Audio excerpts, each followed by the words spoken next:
ইউনূসকে একেবারে মানে জামা কাপড় খুলে দিয়েছেন উনি আন্তর্জাতিক মিডিয়ার সামনে। এবার প্রশ্ন হচ্ছে, ভারত কেন এই পারমিশনটা দিল? ভারতের পারমিশন ছাড়া তো হতে পারে না, ভারত নিশ্চয়ই পারমিশন দিয়েছে। ভারতও খুব পাকা খেলোয়াড়। দেখো, যুদ্ধটা যদি আমি বারবার বলি অন্যের জমিতে, বরং আমি কিছু টাকা পয়সা দিয়ে দিলাম, কিছু অস্ত্রপাতি দিয়ে দিলাম, যা যা সাহায্য লাগছে তা আমি ব্যাকআপ দিয়ে দিলাম।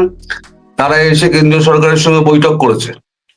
এমনি এমনি এসে জুনটা সরকার বৈঠক করবে না, এমনি এমনি আসেনি। তারপরে কিছু একটা ডিল ফিল হয়েছে। আমি শুনেছি 4 বিলিয়ন না 5 বিলিয়ন ডলার বোধহয় দিয়ে দিয়েছে, চীনও দিয়েছে, এরকম কিছু একটা। সঙ্গে কিছু ক্ষেপণাস্ত্র চীন দিচ্ছে, কিছু ড্রোন দিচ্ছে, ভারতও কিছু দিচ্ছে, কিছু মিসাইল দিয়েছে এবং টেকনোলজিও দিয়ে দিয়েছে। এখন দেখা যাক ইলেকশনটার পরে যদি কিছু হয়। ওই জন্য আমি বলেছিলাম যে হ্যাপি হোলি হবেই, এবং হবে তো বটেই। এর পরপর দুটো ঘটনা ঘটবে। এবার যেটা হবে সেটা হচ্ছে শেখ হাসিনার ভিডিও, সরাসরি ভিডিও হবে, ভিডিও উনি লাইভে থাকবেন। তারপর উনি সাংবাদিকদের মুখোমুখি হবেন। ভিডিওটা এই মাসের মধ্যে যে কোনো দিন হবে, এটুকু আমি বলতে পারি, এই মাসের মধ্যেই। তাও তো অনেকে ঢুকতে পারেনি। যা আমাদের এখানে সাংবাদিকের ঢল নেমেছিল, আমি যা শুনেছি, আমি তো আর যেতে পারিনি, তো যা শুনেছি তাতে আমি দেখেছি যে, যা শুনেছি তাতে বোঝা গেছে যে প্রচুর মানে উৎসাহী মানুষ যারা শেখ হাসিনার বক্তব্য শুনতে চান। এখন অডিওটাই হয়ে গেল, এইবারেতে আপনার ভিডিও বার্তা আসবে, সেখানে উনি কোশ্চেন অ্যান্সারের উত্তর দেবেন। অথবা শুধু অডিও ভার্সনে যেটা করেছেন ওরকম অডিও ভিডিও ভার্সন একটা করতে পারেন। তারপর উনি লাইভে যুক্ত হবেন। এই সাংবাদিক সম্মেলন অডিও বার্তা, তাতেই কিন্তু এদের কিন্তু জামা কাপড় হলুদ হয়ে যাচ্ছে। বর্তমান যে ইউনূসের অবৈধ সরকার, তারা কিন্তু বেশ গভীর চিন্তিত এবং সংকটে আছে। সেটা ওরা দেখায় না, কিন্তু আমরা খবর পাই। তাদের ভেতরে মিটিং ফিটিং অত্যন্ত বেড়ে গেছে, কি করে মোকাবিলা করা যায়। তো ওই 12ই ফেব্রুয়ারি যে নির্বাচনটা যেটা তোমরা বলছো, 12ই ফেব্রুয়ারি নির্বাচন হবে না। যেভাবেই হোক, কিভাবে হবে আমি জানি না, নির্বাচন ভন্ডুল হবেই। আর যদি জোর করে একতরফা স্ট্যাম্পিং করে যে নির্বাচন হয়, করতে পারে। যেভাবে ব্যালট পেপার এদিক ওদিক হয়েছে, সেগুলোকে নিয়ে এসে জোগাড় করে একতরফা নির্বাচন একটা জোরজার করে ঘোষণা করে দিল। তাতে বাংলাদেশের ক্ষতিটাই হবে, লাভ কিছু হবে না। আর ভারত এখানে জল মাপছে, জলটা মেপে নিল, বুঝে নিল, এইবার বাকি কাজটুকু আর্ধেক আর্ধেক করবে, ধীরে ধীরে করবে আর কি, আর্ধেক করে ধীরে ধীরে করবে। এর বেশি আমি আর কিছু বলবো না। জি তরুণদা, এই যে প্রেস কনফারেন্স যেটা হলো, এটা তো একটা ইন্টারন্যাশনাল প্রেস কনফারেন্স। এই ধরনের প্রোগ্রামগুলো আসলে আওয়ামী লীগের জন্য কতটা সুফল নিয়ে আসবে বলে আপনার মনে হয়? অনেকটাই। এই একটা প্রেস কনফারেন্স কিন্তু আওয়ামী লীগের নেতাকর্মীদের অনেকটাই সমৃদ্ধ করেছে এবং চাঙ্গা করেছে। তারা নেত্রীর মুখ থেকে শুনতে চাইছিলেন বাংলা আওয়ামী লীগের প্রতি, তাদের কর্মীদের প্রতি তার কি বার্তা তিনি পরিষ্কার দিয়ে দিয়েছেন। এবং সব থেকে বড় ব্যাপার যেটা হলো, ইউনূসকে একেবারে মানে জামা কাপড় খুলে দিয়েছেন উনি আন্তর্জাতিক মিডিয়ার সামনে। ও যে একটা ভালো মানুষের মুখোশ পরে থাকতো, যেটা শেখ হাসিনা অনেক আগে চিনতে পেরেছিল, ওকে বাংলাদেশের মানুষ চিনতে পারেনি, সেটা এখন বাংলাদেশের মানুষ চিনতে পেরেছে, সাধারণ মানুষ চিনতে পেরেছে, আওয়ামী লীগ তো জানি, আর আন্তর্জাতিক মহল এবার পরিষ্কার জানতে পেরেছে। এরপরে যখন ভিডিও বার্তা হবে তখন ব্যাপারটা আরো পরিষ্কার হবে। তরুণদা, ভারত সরকার কি এই ঝুঁকি নিবে? এতটা ফ্যাসিলিটিস কি দিবে? ঝুঁকি না নেওয়ার কি আছে? ঝুঁকি না নেওয়ার কি আছে? বাংলাদেশ ভারতের কি করবে? কি করবে বলো? না, আমাদের ভেতরে ঢুকে মারপিট করবে? তৌহিদ হোসেন এই গতকালকের যে প্রোগ্রাম, এই প্রোগ্রাম নিয়েও কিন্তু উনি বিবৃতি দিয়েছেন যে ওনারা এটাকে ভালোভাবে নিচ্ছেন না। ভালোভাবে নিচ্ছেন না তো ভারতবর্ষকে একটা চিঠি লিখুক না, সাহস করে একটা চিঠি লিখুক না যে আমরা তীব্র প্রতিবাদ জানাচ্ছি, লিখুক। বা কেন করা হয়েছে তার জবাব দিয়েছি, আর চাইছে না কেন?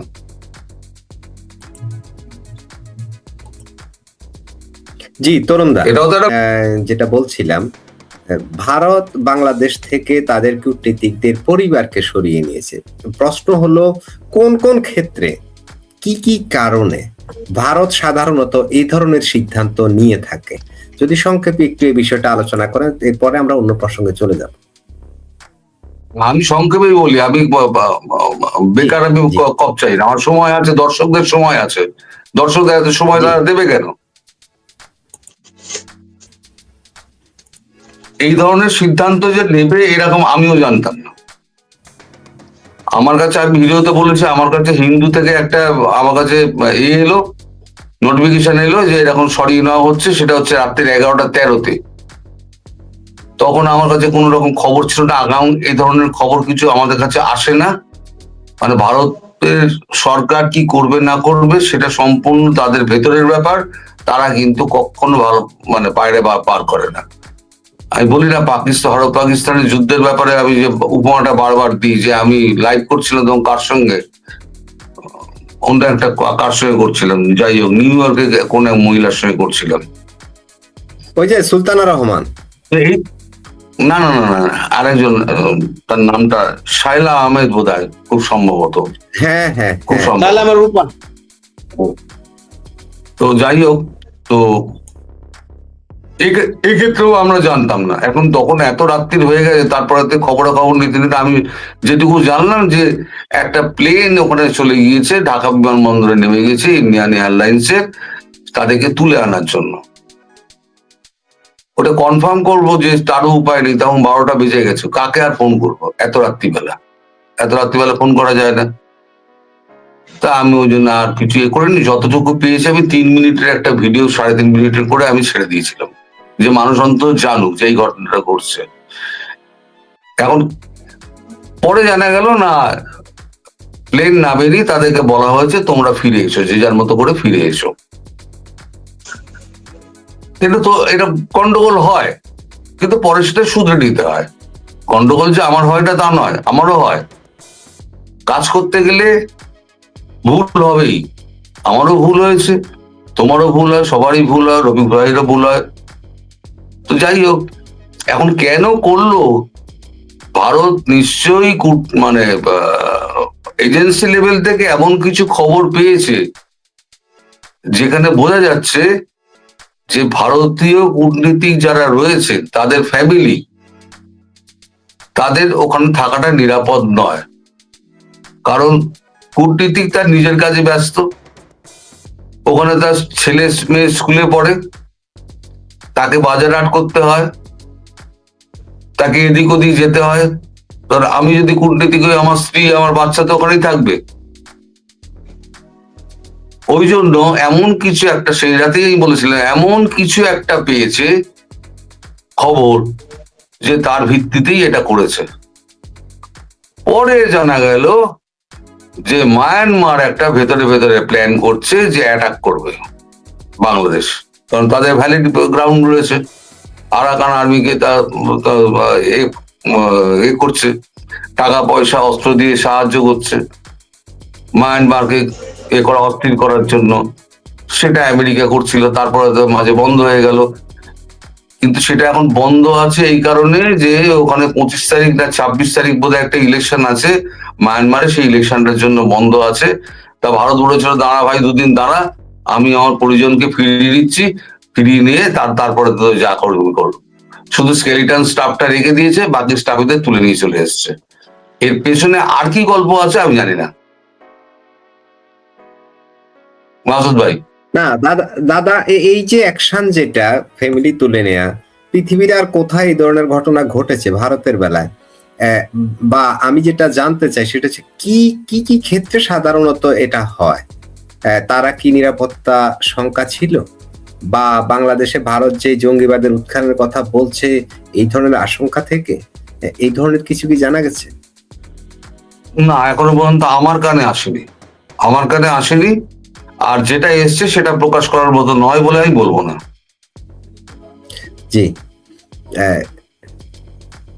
যে বিষয়টা নিয়ে কথা বলবো, আমরা শেষের দিকে চলে আসি। তরুণদাকে আরেকটা প্রশ্ন করে, তরুণদা অসুস্থ, কোন সময় আপনার চলে যেতে হয় আমি জানি না।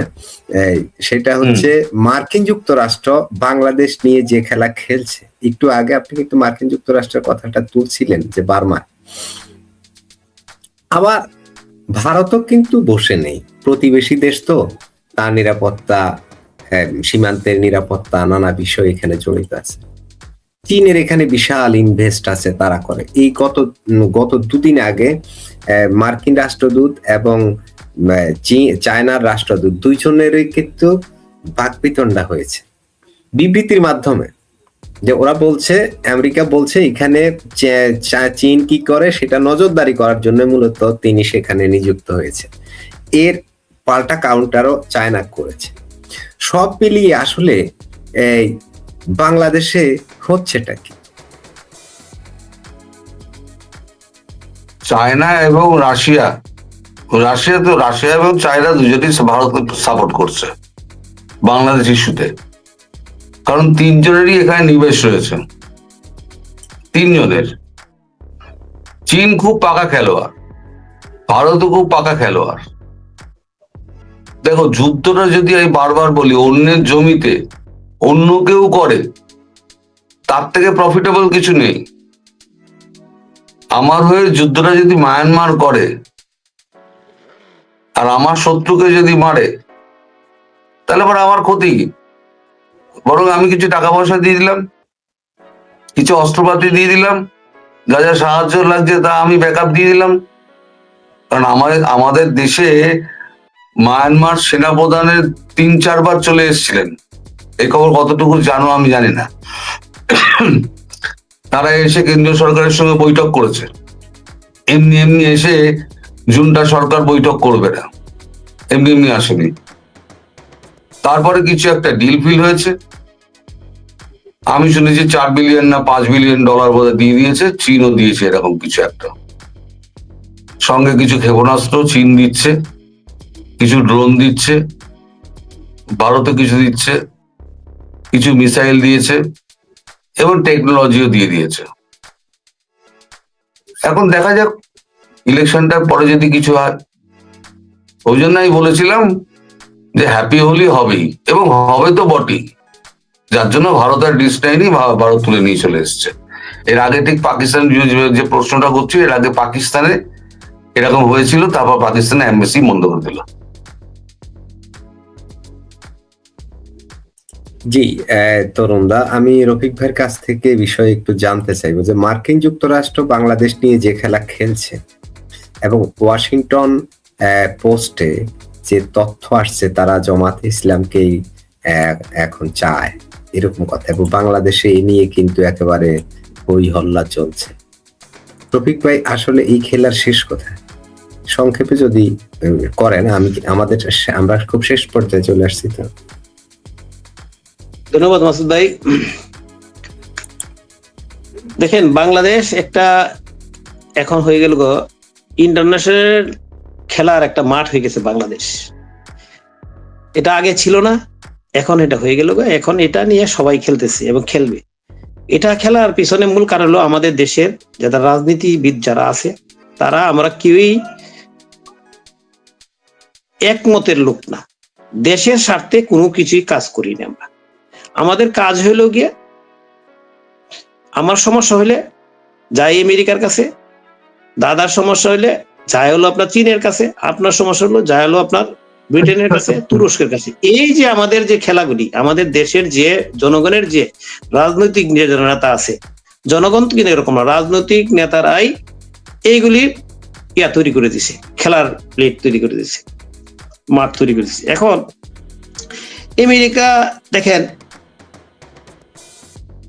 যে দেশের দিকে আমেরিকার নজর দেয়, সেটার একটা ওনাদের যে স্বার্থ আছে, এটা শেষ না হওয়া পর্যন্ত খেলা চালায় যায়। আপনি আশেপাশে যতগুলি কান্ট্রি আছে সেগুলির দিকে তাকায় দেখেন, আপনার সিরিয়া দেখেন, ইরাক দেখেন, লিবিয়া দেখেন, আরো অন্যান্য পাকিস্তান দেখেন, আফগানিস্তান দেখেন। এখন এটা তো আমেরিকা আপনি বুঝতে পারবেন না, তারা তাদের ভৌগোলিক ইয়ার জন্য তারা কাজ করে। এখানে ভারতের সাথে, যদিও ভারতের সাথে আমেরিকার ভালো সম্পর্ক আছে, এরপরও ভিতরে ভিতরে তাদের সাথে দ্বন্দ্ব আছে। কেন দ্বন্দ্ব আছে? তাদের কথায় চলে না ভারত। চীন এক সময় আমেরিকার একদম বন্ধু ছিল, কাছের বন্ধু ছিল, কারণ রাশিয়ার সাথে চীনের বিরোধ ছিল। তখন রাশিয়ার সাথে যুদ্ধ হয়েছে, ওই সময় চীনে ব্যাপক ইনভেস্ট করা হয়েছে। রাশিয়ান আমেরিকান যে বিলিয়নিয়ার যারা আছে, তারা রাশিয়া চীনে ইনভেস্ট করছে। চীনে ইনভেস্ট করতে করতে চীনের একদম সুপার পাওয়ার হয়ে গেছে। এখন চীনের সাথে তাদের বিরোধ শুরু হয়ে গেছে। চীনকে দিয়ে আর ওদের কাজ তাদের করাইতে পারে না, ভারত দিয়েও তাদের কাজ সফল হয় না। এখন এখানে আপনার এখানে একটা ইন্দো প্যাসিফিক বলে একটা কথা আছে, যে ইন্দো প্যাসিফিক এলাকা যেটা আছে, এটা কন্ট্রোলের জন্য বাংলাদেশ হলো পারফেক্ট একটা প্লেস। এখানে আশেপাশে এই আমেরিকাতে তাদের কোনো ঘাঁটি নাই। সেখানে এই যে বারবার যে শুনেন না, যে সেন্ট মার্টিন আলোচনা, গত সরকারের প্রধানমন্ত্রী ডাইরেক্ট বলছে। আর এখন আইসে দেখা গেল আমাদের যে বর্তমান সরকার যারা আছে, তারা ওদের পক্ষে এই কাজ করতেছে।